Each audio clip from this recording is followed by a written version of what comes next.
안녕하십니까, 하성영입니다. 채널 24K 알아야 국민 노릇도 한다. 오늘은 법률 용어 한 가지를 좀 공부를 같이 하셔야 되겠습니다. 통치행위라는 게 도대체 무슨 얘기냐? 요즘 굉장히 많이 쓰이고 있는데요.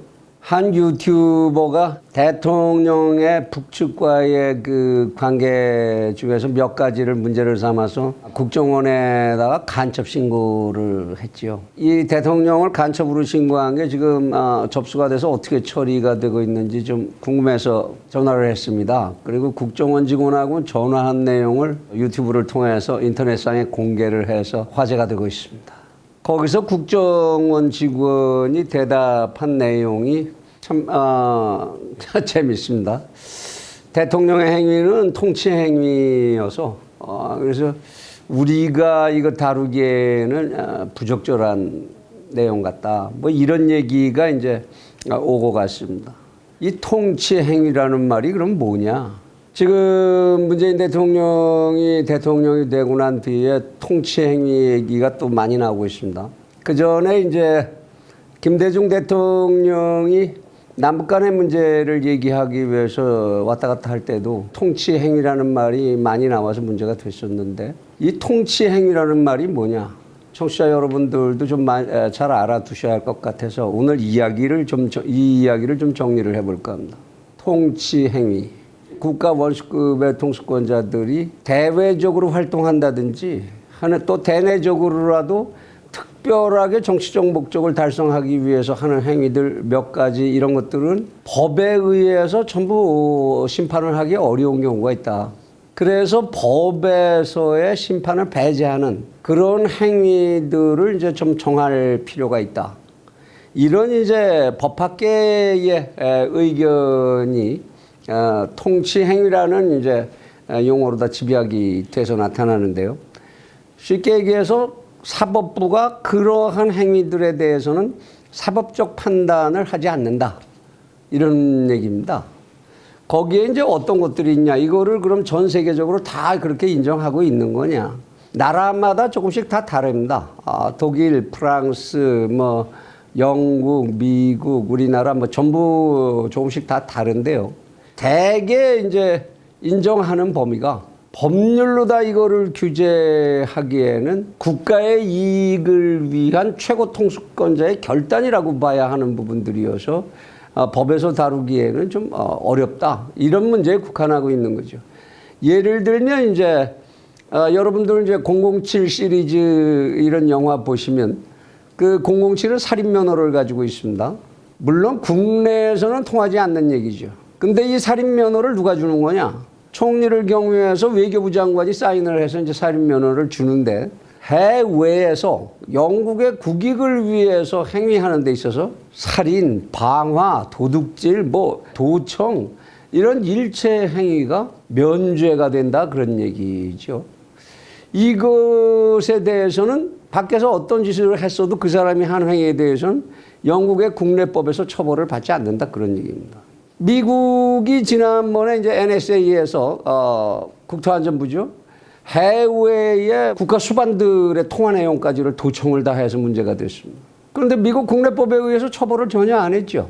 이런 것들이 이제 통치 행위에 해당한다, 이런 얘기입니다. 대통령의 사인 하나면 해외에서 하는 이런 행위들은 국내법에서 다루지 않는다. 범죄 여부를 다투지 않는다, 그런 얘기죠. 또는 이제 해외 어떤 국가를 대통령이 승인을 해야 된다든지 조약을 맺어야 한다든지 이런 행위에 대해서 이것이 국내법상 적법하냐, 이런 거를 다투지 않는다, 이런 얘기입니다. 이러한 경우들에 이제 적용되는 것이 통치행위라는 겁니다.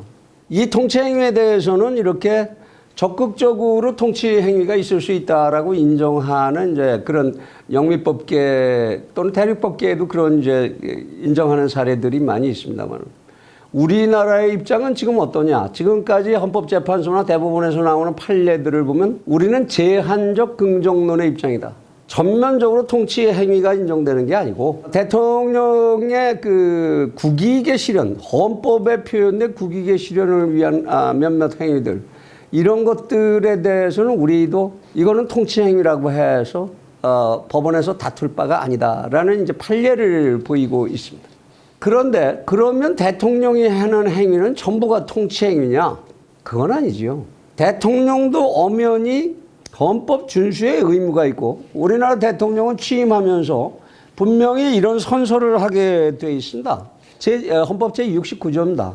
대통령은 취임에 즈음하여 다음에 선서를 한다. 나는 헌법을 준수하고 국가를 보위하며 조국의 평화적 통일과 국민의 자유와 복리 증진 및 민족 문화의 창달에 노력하여 대통령으로서의 직책을 성실히 수행할 것을 국민 앞에 엄숙히 선서합니다.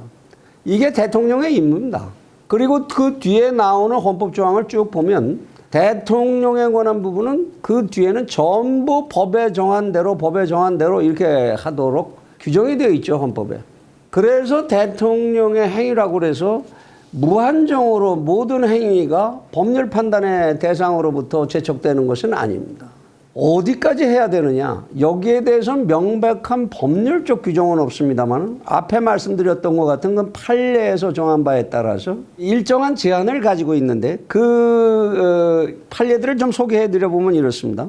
통치 행위를 포함하여 모든 국가 작용은 국민의 기본권적 가치를 실현하기 위한 수단이라는 한계를 반드시 지켜야 하는 것이고 비록 고도의 정치적 결단에 의하여 행해지는 국가 작용이라고 할지라도 그것이 국민의 기본권 침해와 직접 관련되는 경우에는 당연히 헌법재판소의 심판 대상이 된다고 한다. 또 하나 법치주의 원리상 모든 국가기관은 헌법과 법률에 의하여 기속을 받는 것이므로 국회의 자율권도 헌법이나 법률을 위반하지 않는 범위 내에서 허용되어야 하고 따라서 국회의 의사 절차나 입법 절차에 헌법이나 법률의 규정을 명백히 위반한 흠이 있는 경우에도 국회가 자율권을 가진다고 말할 수는 없다. 이런 판례들이 있습니다. 그래서 우리는 통치행위라는 것을 그렇게 무한정 광범위하게 허용하고 있지가 않습니다. 그럴 필요도 사실 우리나라 같이 법이 빡빡하게 만들어져 있는 나라에서 그럴 필요도 없죠. 이제 애매한 경우가 있었는데 남북 간에 이런 정상회담을 했다. 이게 사실 헌법적으로 보면 불법적일 수도 있습니다. 한반도에는 정상이 하나밖에 없습니다. 우리나라 헌법으로 보면. 따라서 그거를 정상회담이라고 해야 되느냐? 정상회담이라는 표현은 헌법상 불법입니다. 그래서 이제 그 남북 간에 만든 협약서 같은 거 보면 북측 대표, 남측 대표 이렇게 되어 있습니다. 누구 국가 뭐 정상 무슨 위원장, 대통령 이런 용어를 쓰질 않죠. 그래서 그것까지는 그런 행위까지는 통치의 행위라고 보고 그것을 하는 게 옳으냐 아니냐를 법률적으로 다투지 않는다. 이랬는데 그 다음에 거기에서 넘어가서 통일을 위한 자금이라고 해서 북한으로 송금을 했단 말이죠. 불법 송금을. 그것 때문에 뭐 안희정 씨 또 지금 박지원 씨 뭐 여러 사람들이 하는 재벌의 총수는 자살까지 하고 뭐 이런 사건이 일어나는데 이런 행위는 불법이다 그런 얘기입니다. 그건 통치 행위에 속하지 않는다 이런 얘기입니다.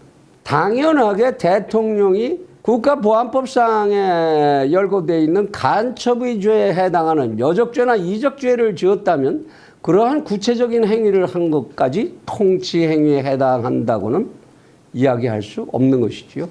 지금 우리 사회가 참 이게 민주사회라고 얘기해야 되느냐 이런 회의가 나올 만큼 권력이 이제 대통령에 집중되고 있는 이런 현상을 보이면서 부쩍 이 통치행위라는 말들을 많이 씁니다.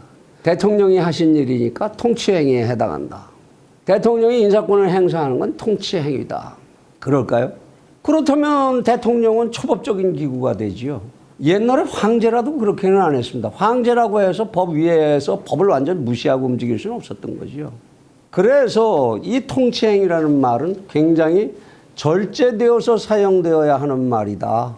극히 예외적인 것이지 그게 일반적으로 사용되어서는 안 된다.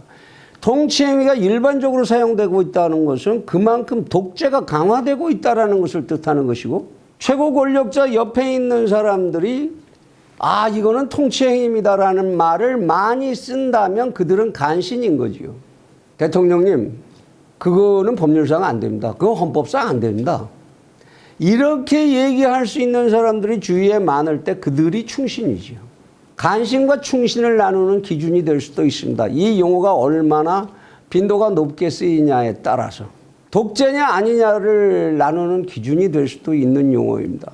하물며 대법관 같은 법관들이 이걸 오해하고 있다면 참 큰일인 얘기죠. 지난번 이제 강제징용 판결과 관련해서 한 대법관이 그런 얘기를 했습니다.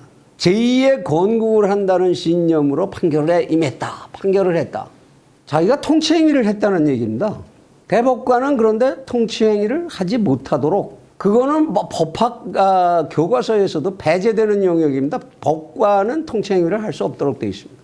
그런데 대법관이 어째서 제2의 건국을 하는 심정으로 판결하라고 그랬습니까? 헌법에 명백하게 헌법 제103조에 법관은 헌법과 법률에 의하여 그 양심에 따라 독립하여 심판한다 이렇게 되어 있습니다.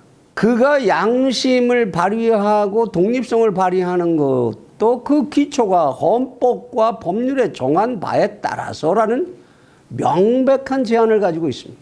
어떻게 해서 대법관이 제2의 건국을 하는 심정으로 자유롭게 재판할 권리가 있습니까?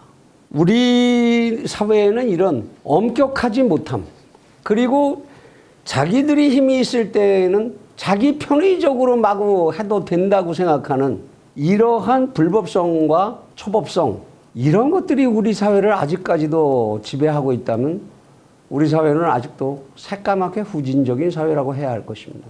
시민 여러분들이 이러한 지식도 투철하게 좀 새기셔서 감시자의 역할을 제대로 해주셔야 할 그런 대목이 아닌가 싶어서 오늘 다뤄봤습니다. 감사합니다. 다음 시간에 다시 뵙겠습니다.